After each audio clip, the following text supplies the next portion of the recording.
السلام علیکم دوستو، میرا نام مظفر علی اور آپ دیکھ رہے ہیں انڈین۔ جنگ بدر میں جب مسلمانوں نے مشرکین مکہ کو زبردست شکست دے ڈالی تو اس شکست کو مشرکین مکہ برداشت نہ کر پائے اور انتقام کی آگ میں برابر جلتے رہے۔ جنگ بدر کے بعد مکہ کا سب سے بڑا سردار بنا ابو سفیان۔ ابو سفیان نے مسلمانوں سے جنگ کرنے کی ٹھان لی تھی اور اپنی ساری مال و دولت جنگ کی تیاریوں میں لگا دی۔ ابو سفیان نے مکہ کے آس پاس کے سارے قبیلوں کو اپنے ساتھ ملا لیا۔ 1 سال تک لگاتار جنگ کی تیاریاں ہوتی رہیں۔ اسی بیچ سارے مسلمان نبی صلی اللہ علیہ وسلم کے ساتھ مدینہ میں رہ رہے تھے۔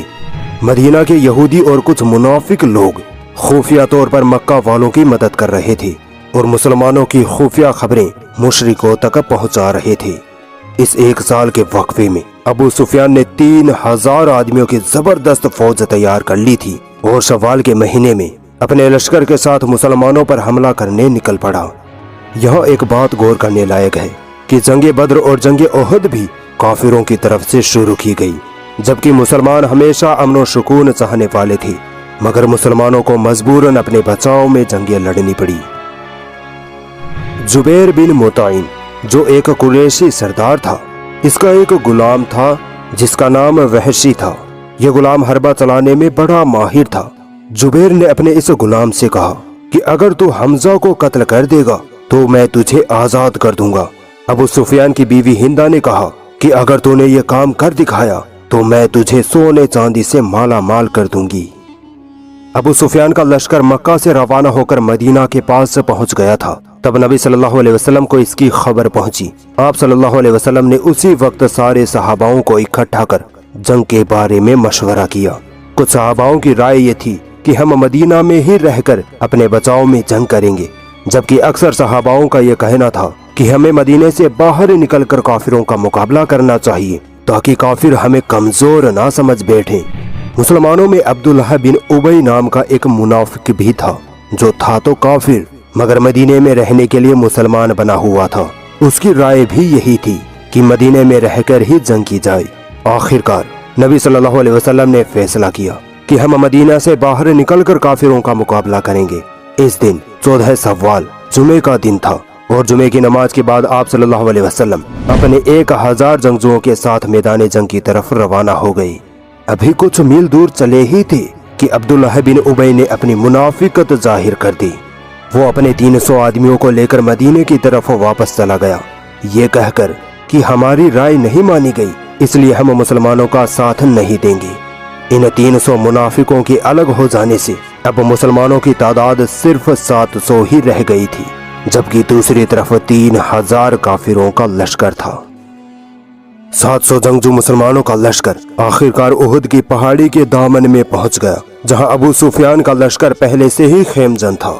لڑائی سے پہلے آپ صلی اللہ علیہ وسلم نے 50 تیر اندازوں کا دستہ عبداللہ بن زبیر رضی اللہ تعالیٰ عنہ کی سرداری میں پہاڑی پر مقرر کر دیا تھا اور ان تیر اندازوں کو حکم دے دیا کہ چاہے کچھ بھی ہو جائے، چاہے کافر ہمیں کاٹ ڈالے، چاہے چیل کوے ہماری لاشوں کو نوچ رہے ہوں، پھر بھی تم اس پہاڑی سے نیچے مت اترنا جب تک کہ تم کو حکم نہ مل جائے۔ دراصل بات یہ تھی کہ اس پہاڑی کے پیچھے سے گھوم کر دشمن مسلمانوں کے پیچھے سے حملہ کر سکتے تھے، اس لیے آپ صلی اللہ علیہ وسلم نے میدان جنگ کی اس نازک جگہ کو فوراً تاڑ لیا تھا۔ نبی صلی اللہ علیہ وسلم نے جنگ میں مسلمانوں کی صفوں کو آراستہ کیا اور اپنی تلوار اٹھا کر کہا، یہ تلوار کون مجھ سے لیتا ہے؟ کون اس تلوار کا حق ادا کرے گا؟ اتنے میں حضرت ابو دجانہ رضی اللہ تعالیٰ عنہ بول اٹھے، میں اس تلوار کا حق ادا کروں گا۔ رسول اللہ صلی اللہ علیہ وسلم نے اپنی تلوار ابو دجانہ رضی اللہ تعالیٰ عنہ کو تھما دی اور ابو دجانہ رضی اللہ تعالیٰ عنہ نے کفار پر اس شدت سے حملے کیے کہ کافروں کے سر پھاڑ دیے۔ لڑائی شروع ہوئی اور دونوں طرف سے تیروں نیزوں سے حملے ہونے لگے۔ حمزہ، علی، ابو دجانہ اور باقی صحابہ کرام نے وہ جواں مردی اور بہادری دکھائی کہ کافروں کے حوصلے پست ہونے لگے۔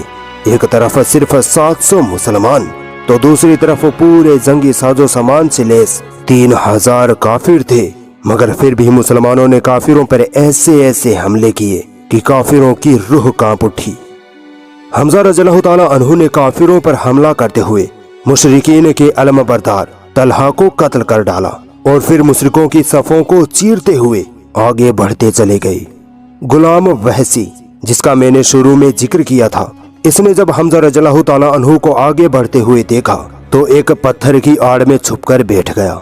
जब हमजा रज़ियल्लाहु ताला अन्हु काफिरों को मारते हुए आगे बढ़ गए तो उसका मौका पाकर वहशी गुलाम ने अपना हरबा फेंक मारा और वह हरबा हमजा रज़ियल्लाहु ताला अन्हु के पेट से होता हुआ कमर की तरफ से बाहर आ निकला। हमजा रज़ियल्लाहु ताला अन्हु नीचे गिर पड़े और शहीद हो गए।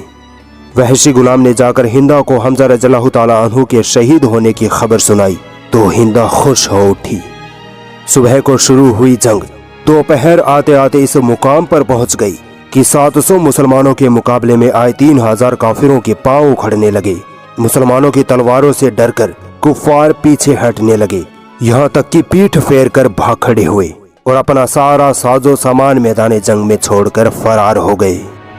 मुसलमानों की फतह में कोई शक और शुबह बाकी ना रहा और इसी सूरत को देखकर कि अब तो मुसलमान जंग जीत गए हैं और मुशरिकीन मक्का मैदान छोड़कर भाग गए हैं, पहाड़ी पर मौजूद 50 तीरंदाज नीचे आने लगे। उनके सरदार अब्दुल्लाह बिन जुबैर रज़ियल्लाहु ताला अन्हु ने उनको खूब रोका मगर वो फतह की खुशी में रुक ना सके। खालिद बिन वलीद, जो अब तक मुसलमान नहीं हुए थे, उन्होंने इस मौके का फायदा उठा लिया और अपने फौजियों को लेकर पहाड़ी के पीछे से दौड़ते हुए अचानक मुसलमानों पर हमला कर दिया। इसे देखकर अकरमा बिन अबू जहल ने भी वापस पलटकर मुसलमानों को घेर लिया और अबू सुफियान, जो अपनी फौज के साथ भाग गए थे, वापस लौटे और मुसलमानों पर हमलावर हो गए। मुसलमानों पर यह हमला इतना अचानक से हुआ कि मुसलमान होश ना संभाल सके।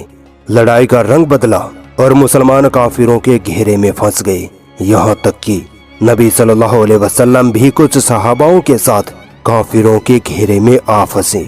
सहाबा कराम अपनी जान पर खेलकर नबी सल्लल्लाहु अलैहि वसल्लम की हिफाजत में लगे रहे और शहीद होते रहे, मगर अचानक अब्दुल्लाह बिन शिहाब नामी मलून ने आका सल्लल्लाहु अलैहि वसल्लम पर तलवार का जोरदार हमला कर दिया, जिससे आपका चेहरा मुबारक जख्मी हो गया। फिर इब्ने कुमिया मलून ने भी आप सल्लल्लाहु अलैहि वसल्लम पर तलवार से हमला किया तो आप सल्लल्लाहु अलैहि वसल्लम की जंगी आहानी टोपी के 2 कीले आपके चेहरे मुबारक में आंख के नीचे की हड्डी में घुस गए। अबू उबैदा रज़ियल्लाहु ताला अन्हु ने इन कीलों को दांतों से पकड़कर खींचा तो उनके 2 दांत टूट गए। काफिरों के लश्कर से एक और मलून ने दूर से पत्थर फेंका जो आप सल्लल्लाहु अलैहि वसल्लम के होठ मुबारक पर आकर लगा, जिससे आपके दांत शहीद हो गए। कुफार की पूरी ताकत अब नबी सल्लल्लाहु अलैहि वसल्लम की जात मुबारक पर हमला करने में खर्च होने लगी। अबू दुजाना रज़ियल्लाहु ताला अन्हु ने आप सल्लल्लाहु अलैहि वसल्लम की तरफ मुंह करके अपनी पीठ को ढाल बना लिया। कुफार ने तीरों की बारिश कर दी और नबी सल्लल्लाहु अलैहि वसल्लम की हिफाजत में हजरत अबू दुजाना रज़ियल्लाहु ताला अन्हु की पीठ तीरों से छलनी हो गई, मगर फिर भी वो हटे नहीं। कुछ देर बाद मुसलमान संभले और पलटवार किया, मगर अब तक मुसलमानों के 70 फौजी शहीद हो चुके थे। कुफार इसे अपनी फतह समझ रहे थे, मगर हकीकत ये थी कि ये जंग बराबरी की रही, क्योंकि फतह वो होती है जिसमें अपने दुश्मन को कैदी बनाया जाए और उनका माल गनीमत हासिल किया जाए, जबकि ये काम कुफार ना कर सके थे। कुफार ने कुछ मुसलमानों की लाशों के टुकड़े टुकड़े कर दिए थे, यहाँ तक कि अबू सुफियान की बीवी हिंदा ने तो हजरत हमजा रज़ियल्लाहु ताला अन्हु की लाश का मुसला किया, यानी उनके नाक कान वगैरह काट दिए, आंखें निकाल दी, सीना चाक करके जिगर काट कर बाहर निकाला और दांतों से चबाया। कुफार मुसलमानों को इसी हालत में छोड़कर चले गए। नबी सल्लल्लाहु अलैहि वसल्लम अपने सहाबाओं के साथ मदीना आ गए और दोबारा फौज को तैयार किया और काफिरों के पीछे रवाना हो गए। उधर अबू सुफियान ने सोचा कि ये हमारी फतह नहीं है, क्योंकि ना हमने मुसलमानों को कैदी बनाया, ना ही उनका माल गनीमत लूट सके। मक्का जाएंगे तो मक्का वालों को क्या बताएंगे। इसलिए अबू सुफियान वापस पलटा और अपनी फौज के साथ मदीना पर हमला करने के लिए रवाना हो गया। नबी सल्लल्लाहु अलैहि वसल्लम अपनी फौज के साथ मकाम हमराउल असद में ठहरे। जब इस बात की खबर अबू सुफियान को लगी कि मोहम्मद सल्लल्लाहु अलैहि वसल्लम अपनी फौज के साथ उसकी तरफ आ रहे हैं, तो अबू सुफियान खौफजदा हो गया और मक्का की तरफ अपनी फौज को लेकर भाग खड़ा हुआ और मक्का में पहुंचकर ही उसके दम में दम आया। नबी सल्लल्लाहु अलैहि वसल्लम को खबर मिली कि अबू सुफियान अपने लश्कर को लेकर मक्का में भाग गया है, तो आप सल्लल्लाहु अलैहि वसल्लम भी अपने लश्कर को लेकर वापस मदीना आ गए। जंग ओहद में तीर अंदाजों की अनजाने में की गई गलती और हुक्म की तामील में कोताही करने के सबब से मुसलमानों को जंग में बहुत बड़ा नुकसान उठाना पड़ा। इस जंग की निस्बत आम तौर पर यह मशहूर है कि इस जंग में मुसलमानों को शिकस्त हुई, मगर हकीकत यह है कि ना तो मुसलमानों ने मैदान छोड़ा और ना ही काफिरों की आगे हार कबूल की, जबकि कुफार ही आधी जंग में ही भाग खड़े हुए थे और बाद में गीदड़ की तरह पीछे से हमला किया। और उसके बाद भी जब कुफार को पता चला कि मुसलमान फिर से जंग करने के लिए आ रहे हैं, तब भी कुफार सीधे मक्का जाकर छुप गए। इस हिसाब से ये जंग बराबरी की रही। इस जंग में मुसलमानों को एक सीख ये मिलती है कि चाहे जान चली जाए मगर नबी की नाफरमानी कभी नहीं करना, वरना इसका खामियाजा इतना बुरा होगा कि तुम संभाल नहीं पाओगे।